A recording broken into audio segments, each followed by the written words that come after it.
Hello everyone, I am Praveen Changer. और आज के इस वीडियो में बेटा हम पार्टनर्स के जो डिफरेंट टाइप्स थे ना, उन सभी डिफरेंट पार्टनर्स के बीच में क्या क्या सिमिलरिटीज हैं, क्या क्या डिफरेंसेस हैं, इन दोनों टॉपिक को हम बड़ी डिटेल से समझने वाले हैं। तो चलिए बेटा बिना किसी देरी के शुरू करते हैं।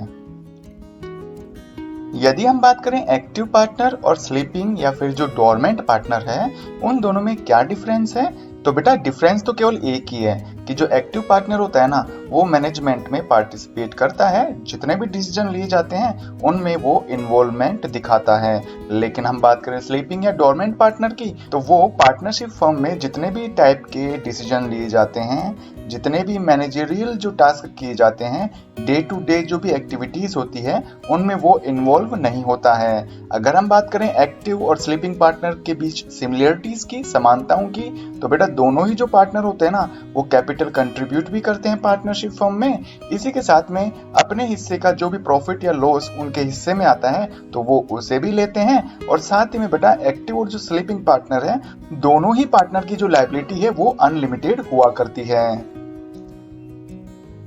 अगर हम बात करें सीक्रेट और जो नॉमिनल पार्टनर हैं, उन दोनों में क्या डिफरेंस है, तो बेटा यहाँ पर इन दोनों में जमीन आसमान का फर्क है। तो सबसे पहले मैं ये चाहूंगा कि भाई सीक्रेट पार्टनर क्या होता है, नॉमिनल पार्टनर क्या होता है, पहले इसके बारे में जान ले तो अच्छा होगा।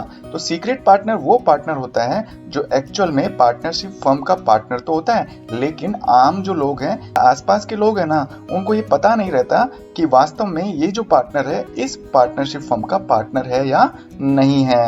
अगर हम बात करें नॉमिनल पार्टनर की, तो बेटा नॉमिनल पार्टनर एक्चुअल में पार्टनरशिप फर्म का पार्टनर नहीं होता है।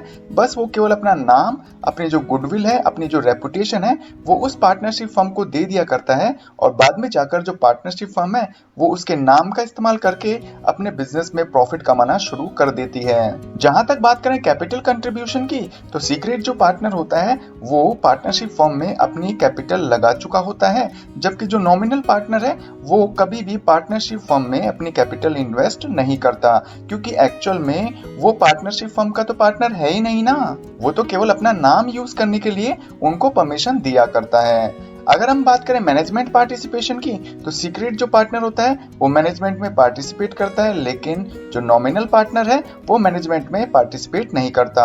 यदि हम बात करें प्रॉफिट और लॉस को डिस्ट्रीब्यूट करने के बारे में, तो जो सीक्रेट पार्टनर है ना, वो प्रॉफिट या लॉस दोनों में से किसी भी एक सिचुएशन में, चाहे वो प्रॉफिट हो या लॉस हो, दोनों में वो अपना हिस्सा जरूर लेता है। लेकिन हम बात करें नॉमिनल पार्टनर की, तो nominal partner profit and loss में अपना शेयर नहीं करता है। मतलब ये हुआ कि पार्टनरशिप फर्म को चाहे कितना ही प्रॉफिट हो या कितना ही लॉस हो, दोनों ही सिचुएशन में वो प्रॉफिट या लॉस में अपना शेयर नहीं लेता है। अगर हम बात करें लायबिलिटी की, तो बेटा सीक्रेट और जो नॉमिनल दोनों टाइप के जो पार्टनर होते हैं ना, उनकी लायबिलिटी हमेशा अनलिमिटेड होती है। इसी के साथ में यदि हम पार्टनर्स बाय एस्टोपेल और पार्टनर्स बाय होल्डिंग आउट में डिफरेंस करना चाहें, तो हमारे सामने जो भी डिफरेंस निकल के आता है वो बेटा केवल इनकी मीनिंग को लेकर ही डिफरेंस निकल के आएगा।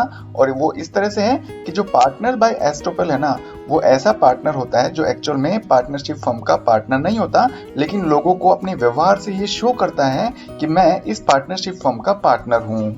जबकि पार्टनर बाय होल्डिंग आउट ऐसा पार्टनर होता है जो कि उस पार्टनरशिप फर्म का पार्टनर तो नहीं होता है, और ना ही वो शो करता है कि भाई मैं इस पार्टनरशिप फर्म का पार्टनर हूं या नहीं हूं, लेकिन लोगों के द्वारा बाय मिस्टेक, गलती से समझ लिया जाता है कि ये इस पार्टनरशिप फर्म का पार्टनर है। तो ये तो था बेटा इन दोनों पार्टनर्स के बीच में डिफरेंस। अगर हम सिमिलरिटीज की बात करें, इनमें क्या समानता है, तो भाई दोनों ही जो पार्टनर हैं किसी भी पार्टनरशिप फर्म में ना तो कैपिटल कंट्रीब्यूट करते हैं, ना मैनेजमेंट में हिस्सा लेते हैं, ना प्रॉफिट एंड जो लॉस जो होता है उसमें कोई अपना पार्टिसिपेशन करते हैं, लेकिन दोनों की जो लायबिलिटी है वो अनलिमिटेड होती है।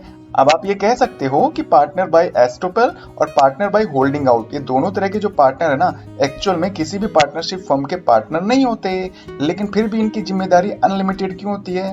तो इसका कारण यही है कि भाई आप चाहे पार्टनर हो या नहीं हो, लेकिन आप अपनी एक्टिविटी से, अपने व्यवहार से लोगों को ये जताते हो या फिर लोगों के द्वारा आप गलत तरीके से किसी भी पार्टनरशिप फर्म का पार्टनर मान लिए जाते हो, तो ऐसी सिचुएशन में आपकी जिम्मेदारी अनलिमिटेड बन ही जाती है, क्योंकि पार्टनरशिप जो फर्म है उसमें जितने भी पार्टनर होते हैं, माइनर पार्टनर को छोड़कर उन सब की जो लायबिलिटी है वो अनलिमिटेड हुआ करती है।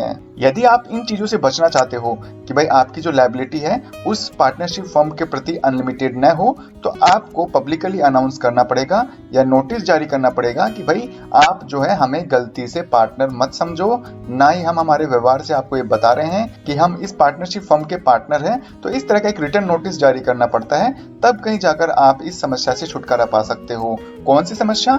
अनलिमिटेड लायबिलिटी वाली समस्या से छुटकारा पाने के लिए आपको नोटिस जारी करना होगा, लोगों को रिटर्न में प्रूफ देना होगा कि हम इस पार्टनरशिप फर्म के कोई भी पार्टनर नहीं हैं। तो उम्मीद है बेटा आपको एक्टिव और जो स्लीपिंग पार्टनर है उनमें डिफरेंस करना आ गया होगा। इसी के साथ में आपको सीक्रेट और जो नॉमिनल पार्टनर है उसमें भी डिफरेंस करना आ गया होगा, और साथ ही साथ में बेटा आपको पार्टनर्स बाय एस्ट्रोपल और पार्टनर बाय होल्डिंग आउट, इन दोनों में क्या सिमिलरिटीज हैं, क्या डिफरेंस है, ये अच्छी तरह से समझ में आ गया होगा।